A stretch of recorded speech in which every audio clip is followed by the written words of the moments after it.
About 14 minutes to share what I think is helpful. So what I want to talk about is the mind of founders. So for founders in the room, this is for you. And for investors, this is also for you to understand your portfolio companies. So I probably travel the world coaching CEOs, coaching leaders, coaching founders. And I probably had about 10,000 conversations. I spend half my time in Silicon Valley. I've been there for about 20 years. And I get asked by the Sequoias, the Kleiners, the Greylocks, the Andreessens to help them in their portfolio companies. And what I've noticed is there's a few similar things between all the founders. So my job is to do two things. One is to create a nice, quiet, sacred, safe space for founders to have a conversation. The second thing I do is I ask powerful and probing questions. So what we're going to do today is share some of those questions that you can take home with you and ponder in your own time. So the first question I ask founders is, why are you here? Why are you coming here? And so the range of answers I get is, it's about them, it's about their company, it's about leadership, it's about impact, whatever that word means. It's a very often overused word. And it's also about history. So when they mention history, I kind of take my little attempt to help understand history. So when you see this picture, this blurry image, what words come to mind? Big Ben, Brexit, speed, empire. What was that? Family, yeah. So like lots of words come to mind with one simple image. But that wasn't always the case. So 70 years ago, that same city had different words. And maybe that word was resilience. Maybe that word was carrying on. So cities have identities that have changed over time. And this is actually the same city in 1941 at Christmas where people are celebrating down underground. And so whatever city I flash up, a word comes to mind. Empire, food, Big Apple, New York, big buildings. But when I flash companies up on the board, what word comes to mind that connects all these companies? Some of these companies were the best in their industries. People dreamed of working or flying with these companies. But they're all bankrupt. They're all gone. None of those companies that were the best in their industries, where a founder decided to build, scale, get investment, grow, have gone. So why do cities survive and companies fail? Some other companies that, when I was growing up, were at the forefront of innovation. That, for those of you that have kids, kids might not even be able to remember these companies in a few years. So for me, leadership is about adjusting. So cities survived because they were able to adjust, and those companies failed because they weren't able to adjust. So that's the only thing I really want to say today is whatever you take away is finding a way that you can adjust. So I'm going to share three quick things or areas you can adjust. One is attributes, one is actions, and one is attitude. So with attributes, there's actually a lot of words that get thrown around in books, in talks, in seminars, and I've actually broken it down by three layers. What's visible, the things you see, what's at the core of who we are, and what's at our nature, the very base. So at the top layer, those are known words. Visible, we see it, we can name entrepreneurs, founders like Steve Jobs, Elon Musk, that had a vision, were able to communicate that vision, and were inspirational. But at the next layer, we kind of lose a few of those folks. Yes, they were able to take risks, but were they compassionate? Were some of the best leaders you know compassionate? But what I care most about is the third layer. And rewinding back to the earliest point in time when we were younger, for those of you that have kids, if I was to give this, let's say, a cell phone to a child, what would a child do with it? A child would play with it. A child would eat it. A child would throw it. A child would break it. But if I gave the same cell phone to an adult, what would they do with it? They would use it for what it was intended for. So why does a child have multiple uses, whereas an adult just uses it for what it's intended for? And the answer is curiosity. A child has curiosity. A child wants to explore. And at some point, as we grew older, that got removed from us, but it is part of our nature.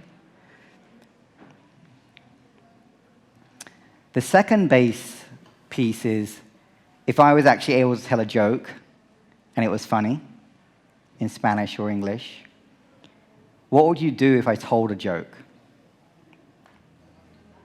Laugh. Thank you for laughing, the three of you. Then what would you do with that joke? Memorize it. And then what would you do with that memorized joke?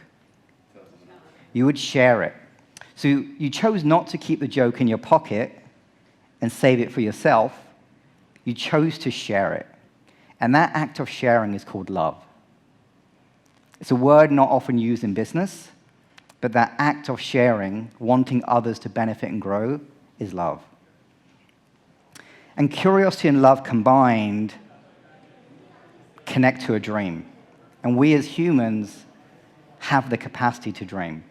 It's our birthright as individuals to dream. So what I've noticed is leaders start with vision and they often neglect the bottom. They often neglect curiosity, love, and dream. So that's attributes. So question for you is, what one attribute should you develop for yourselves?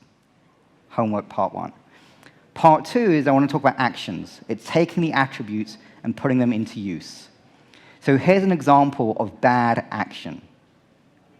This is when a team fights amongst themselves, right? This should not be happening in sports, and I actually see it happen more in business. This is bad action. Good action is when you can take the biggest risk of your life and jump out of a plane and flow and glide and fulfill your dream. So athletes do three things. They rest, they train, and they perform. And on average, athletes actually perform only 5% of the time. The 95% of the time, they are resting and training. They're thinking about, how did I sleep? How did I rest? What did I eat? Did I hydrate? Did I stretch? How can I learn? How can I grow?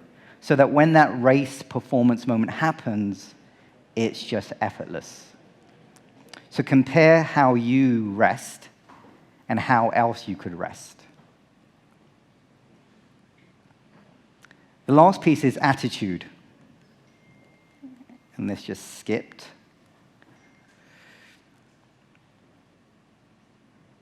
Sorry, it's going wild. So founders have three things. They have fear, they have overwhelm, and they have insecurity. Every single founder, whether they're a $10 billion company or a $1 company, have fear, overwhelm, insecurity. I'm guessing none of you have that here, right? Nobody has those three things here. So what we do is we convert the fear into calm. We convert the overwhelm into clarity. And we convert the insecurity into confidence, so that they can live the life that they want, so that they can focus on moving their life towards a direction they want. So when we take these three together, what they lead to is decision-making. So we as humans, on average, have 80,000 thoughts going through our mind. Every day, 80,000 thoughts. Mostly useless, mostly repetitive, but our mind is consuming 80,000 thoughts, of which 20,000 are decisions. What shall I eat? What shall I wear? Where shall I sit? What event shall I go to? Shall I call this person? Shall I email this person? We're just like rapidly going through 20,000 decisions. So do you know what is the most important decision for you to make? In this moment, what is the most important decision? And how do you stack rank the other 99.9% and either delegate them or dump them? But are you actually spending your energy, your effort on the most important decisions? So leaders who I've seen do this really, really well do it in three ways. One is they have a mindset of everything is workable. When they're working with somebody and there's conflict, they don't push to get everything they want. They push to get a workable solution. There's a positivity in there. There's a we can do this mindset. Everything is workable. The second thing is they have a wider perspective. So what they can do is they can hold their view and the CFO's view and the CTO's view and the CPO's view, and they can combine all those views with a more holistic, wider perspective. And the last piece is they have a deeper perspective. They know they will die. They know they're on this planet with 8 billion others, and maybe 8 billion others have lived before us, and hopefully 8 billion will live after us. So what they're doing is they're making each moment count. In the same moment, they're seeing themselves as significant, who can make a change, and they're seeing themselves as insignificant, because one day they will be dead. So as my time's up, I want to encourage you to find ways to be calm, clear, and confident, and I wish you well on your journeys. Thank you.